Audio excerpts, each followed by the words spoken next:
A single letter, hidden for decades, emerges from the shadows of royal archives. Its words strike at the heart of the monarchy and Prince Harry's very identity. No one inside the palace expected it to surface. No one thought its existence would ever see the light of day. And yet here it was, a handwritten note penned by King Charles sometime around 1985, quietly retrieved from a sealed box deep in the royal collection. The discovery wasn't accidental. Some say it was stumbled upon during a routine archival review. Others whisper that it was deliberately leaked by someone who could no longer bear the weight of its secret. Either way, the words it carried were enough to stop the world in its tracks. In an elegant but trembling script, the line appeared about halfway down the page. "I could never tell you, not because I didn't love you, but because the truth would break you." Those 13 words sent shockwaves far beyond the confines of Buckingham Palace. The British press erupted. Royal historians scrambled for context. Social media ignited with theories. For decades, people had speculated about Prince Harry's place in the royal family, but this was different. This wasn't idle gossip or tabloid fabrication.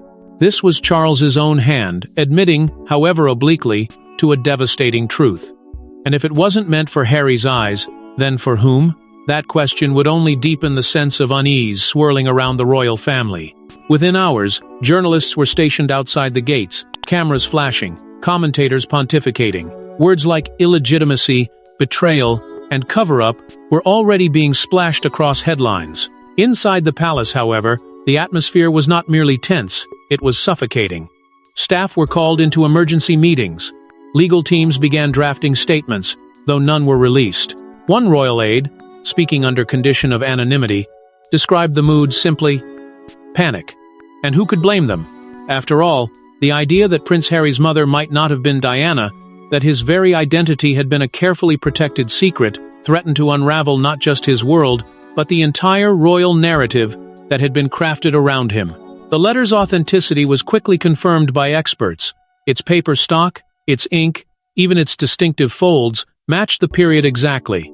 But the mystery of its origins remained intact. Who uncovered it? A junior archivist? A disillusioned royal insider? Or someone else entirely? The palace refused to answer, which only fueled speculation further. Every hour brought new theories, each more scandalous than the last. Meanwhile, crowds gathered outside royal residences, murmuring with a mix of sorrow, anger, and disbelief. Many sympathized with Harry, picturing him somewhere across the ocean reading those words, breaking under their weight. Others demanded answers, not just for his sake, but for the integrity of the monarchy itself. Because this wasn't just another royal scandal. This wasn't a divorce or a gaffe or a leaked phone call. This was a question of blood, of lineage, of who belonged and who did not. And in a family whose power rests entirely on those notions, the implications were catastrophic. It was no longer possible to dismiss the whispers as cruel rumors or tabloid inventions. This letter was real, its pain was real, and it promised to drag the truth out of the shadows whether the palace liked it or not.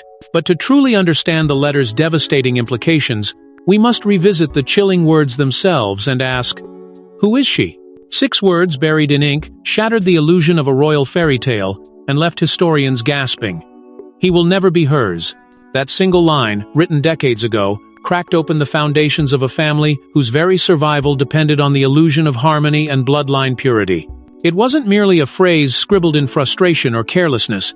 It was deliberate, measured, and damning. Those 6 words have become the centerpiece of an unfolding storm. A sentence that refuses to be dismissed as a mistake or misunderstood metaphor. Its meaning strikes at the core of Harry's place in the royal family, and perhaps even his very existence. What makes this revelation so chilling is not only what was said, but when it was said. The letter was written when Harry was still a small boy, barely old enough to understand the weight of his last name, let alone the burden of the crown. To express such doubt, to declare so starkly that he will never be hers at a time when the public still believed in the illusion of Charles and Diana's perfect marriage, suggests a secret that ran far deeper than marital discord. This was not the language of a man venting about a difficult wife. It was the confession of someone carrying a secret too dangerous to speak aloud. Even more intriguing is the recipient of the letter.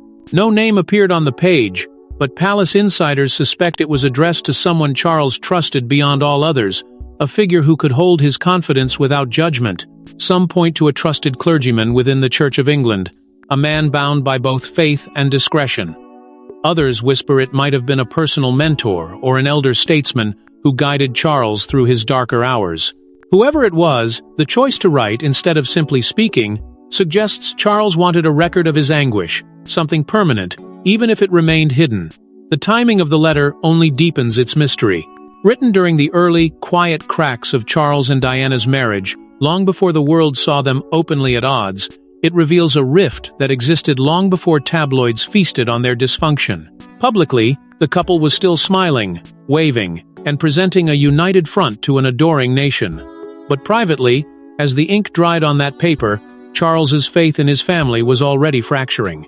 And perhaps most hauntingly, he was already questioning the very foundation of Harry's connection to the woman everyone believed to be his mother.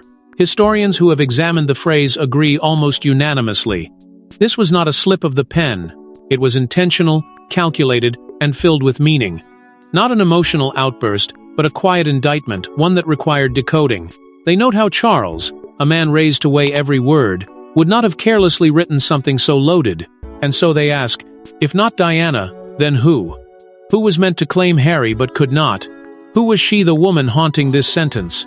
That question leads to a theory once dismissed as absurd, now impossible to ignore. What once sounded like a cruel rumor now fits all too perfectly. The whispers of a surrogate mother, once dismissed as bitter tabloid fantasy, are suddenly being spoken of with a new kind of gravity, their plausibility sinking into the royal narrative like a dagger. For decades, the theory floated around royal gossip circles, dismissed by most, laughed at by others, yet stubbornly refused to die. People speculated that Harry's resemblance to Diana seemed somehow off, his fiery hair, his distinct demeanor, his distance from both parents. At the time, it was cruelly attributed to Diana's supposed infidelity, but the newly uncovered sentence "he will never be hers" has twisted that theory into something even darker and far more deliberate. The evidence, though circumstantial, is impossible to ignore. In the early 1980s, long before the public caught wind of any trouble, Diana endured several unexplained hospital stays. Each time, palace aides offered vague explanations of exhaustion, stress, minor health concerns. But behind closed doors, rumors swirled that these visits were connected to fertility issues. Insiders remember seeing medical specialists arriving quietly at the back entrances of royal residences. At the time, it was chalked up to the young princess struggling to adapt to life under the microscope. But now, those visits look less like private distress and more like calculated arrangements. Because behind every smile Diana was forced to display, the crown was obsessed with one thing: producing heirs. The monarchy's survival depended on it. Bloodlines mattered more than feelings, more than marriage, even more than individual lives. The pressure to conceive, to provide not just an heir but also a spare, was relentless. If medical concerns arose, if Diana was unable to carry a second child quickly and quietly, then the machinery of the palace might have intervened. After all, history has shown how far the crown is willing to go to protect itself. A surrogate could have provided a solution no one outside a select few would ever need to know about. The possibility that Diana was asked or perhaps ordered to raise a child who wasn't biologically hers brings a chilling clarity to Charles's words. "He will never be hers" no longer sounds like a bitter accusation or an abstract lament. It sounds like a statement of fact. It explains the calculated secrecy, the strict narratives fed to the press, and the unsettling composure of palace officials even during moments of apparent chaos. Nothing was accidental. Everything was managed. And Harry, unknowingly, was at the center of it all. Those who worked inside the palace at the time now speak of an atmosphere of control so absolute it suffocated anyone who dared to question it. Stories of locked doors, of meetings behind thick curtains, of envelopes that disappeared as quickly as they arrived. This wasn't a family managing its dysfunction. It was an institution engineering its own mythology. And Harry's story was just another piece of the machinery. Under the lens of the surrogate theory, Charles's sentence no longer reads as guilt alone but as an admission of complicity. And if Diana knew the truth, her silence wasn't just loyalty, it was heartbreak. Behind every loving gesture, was she shielding Harry from the truth she couldn't speak? To the world, Diana was the devoted mother who defied protocol to kneel beside her children, who embraced them in public, who made them feel loved in ways the monarchy never had before. But to those who stood close enough to see past the smiles, there was something else, desperate protectiveness that went beyond maternal instinct, as though she were shielding Harry not just from the cameras or the press, but from something much darker. Staff who worked in Kensington Palace remember how she hovered over him, how her gaze would harden whenever anyone questioned him, how she guarded him even when no obvious threat was near.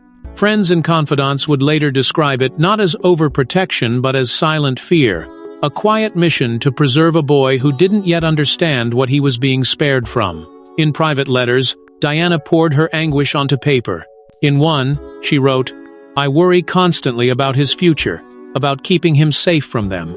At the time, those who read it assumed them meant the tabloids, the paparazzi who hunted her every move. But now, with this revelation surfacing, those words take on a chilling ambiguity. Could they have meant the very family she served?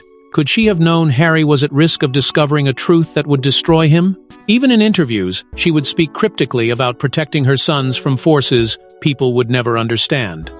Nobody thought to press her further. If she did know, if she was ordered to raise Harry despite not being his biological mother, her pain becomes even more heartbreaking. What would it mean to cradle a child who belonged to you in every way but one? To love him as your own knowing that, by blood, he was not? For all her warmth, Diana was still trapped within the machinery of the crown. And refusal may never have been an option. Perhaps she accepted her role not out of loyalty, but out of helplessness, choosing to love him fully, because that was all she had left to give. And yet, even with that knowledge, her love for him never faltered. Those who knew her best insist it was genuine, fierce, and unshakable, perhaps. All the more so, because of what she knew. The contrast between what the public saw and what she endured in private raises impossible questions. She smiled for cameras, posed with her sons, and laughed at royal events. But behind the palace walls, those closest to her say she often cried alone. They recall late-night walks through darkened corridors, quiet conversations cut short when anyone approached, and the hollow look in her eyes during family dinners. That loneliness, that tension, suggests she carried something she could never say aloud. And then, as if fate intervened to keep her secret buried forever, her life was cut short in a Paris tunnel. Her tragic death silenced her voice at the very moment the world needed it most. The truth, whatever she carried, may have died with her. But while Diana's silence haunts the past, the timeline of Harry's birth holds even more secrets. Dates don't lie, but they don't always tell the whole story either. On the surface, Harry's birth on the 15th of September, 1984, was presented as a joyous royal occasion, flawlessly orchestrated for public consumption.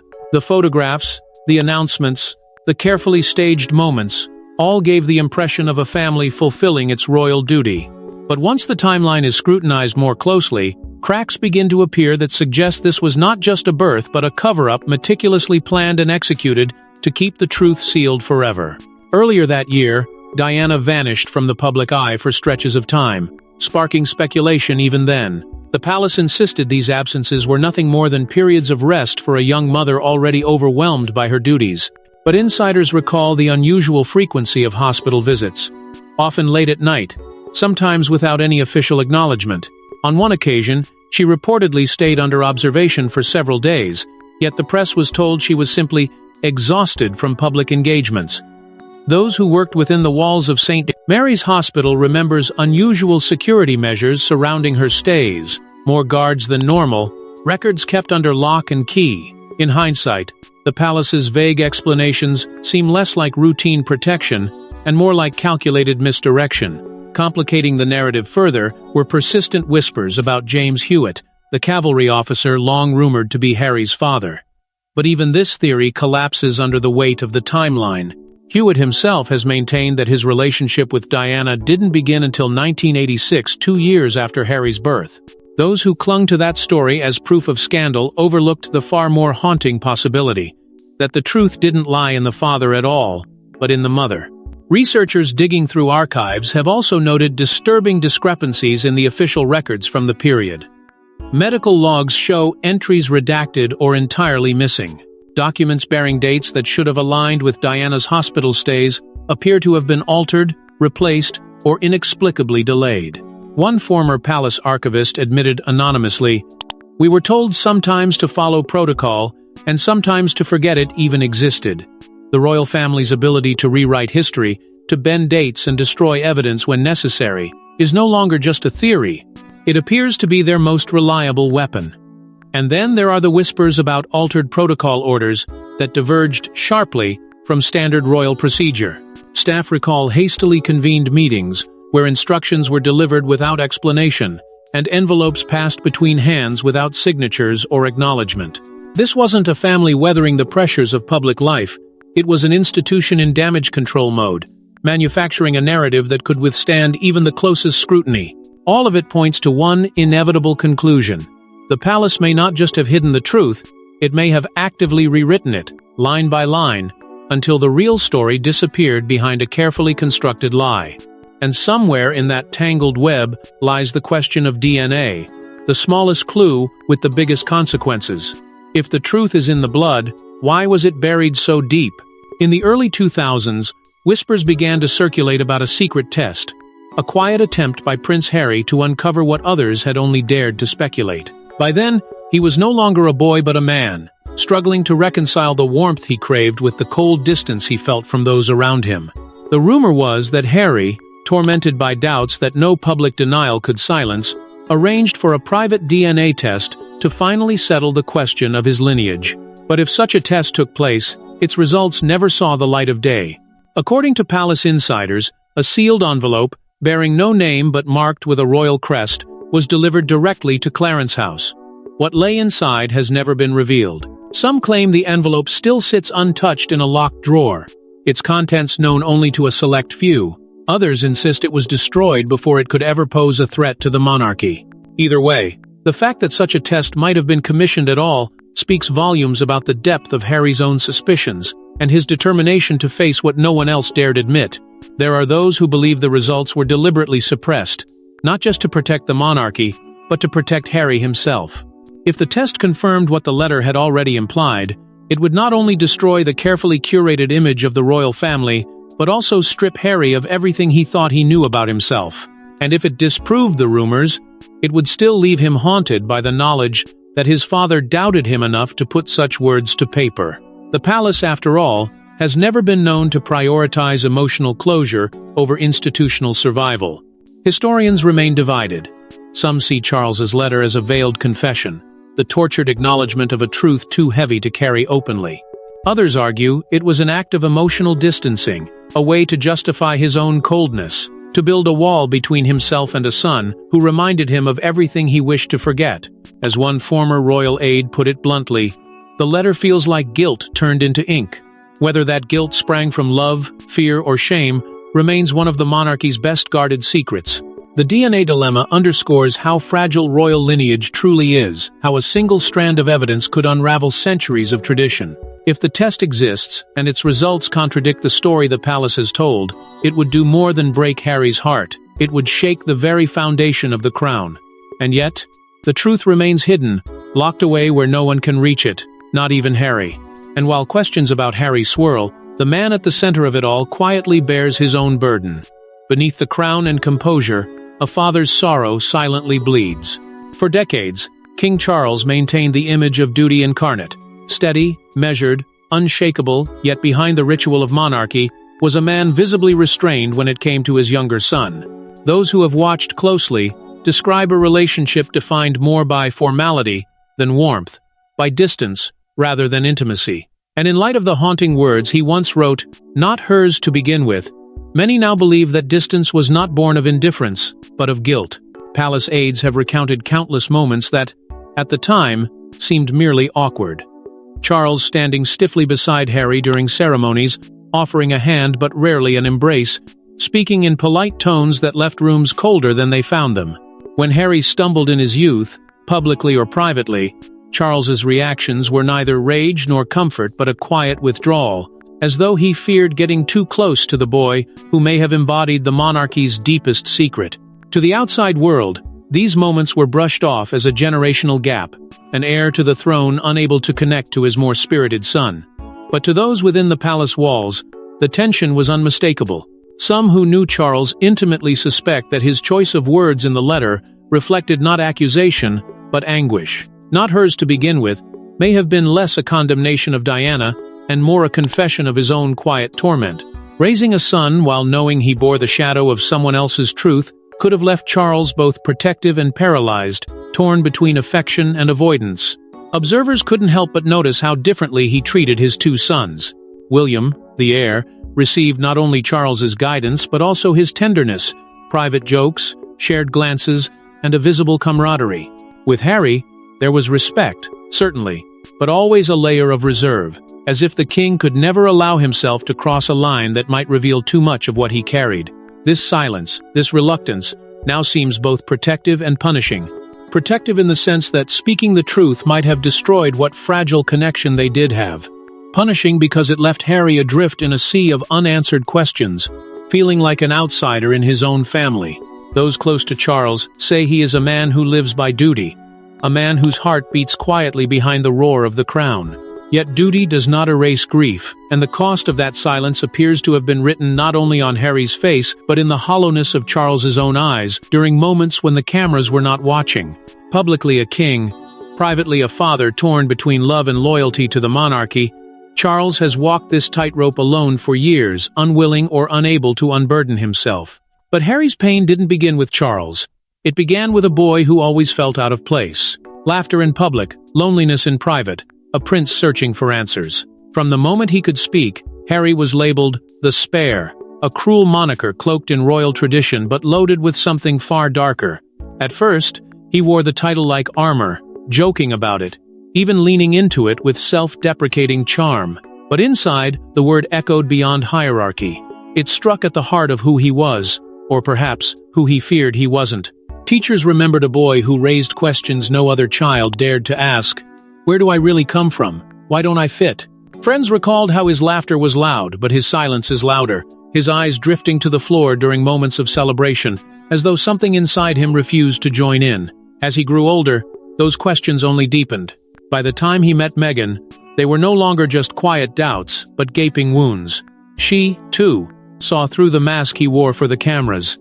Close confidants say she was the first person who truly listened when he confessed his unease, the nagging feeling that he'd been living someone else's story.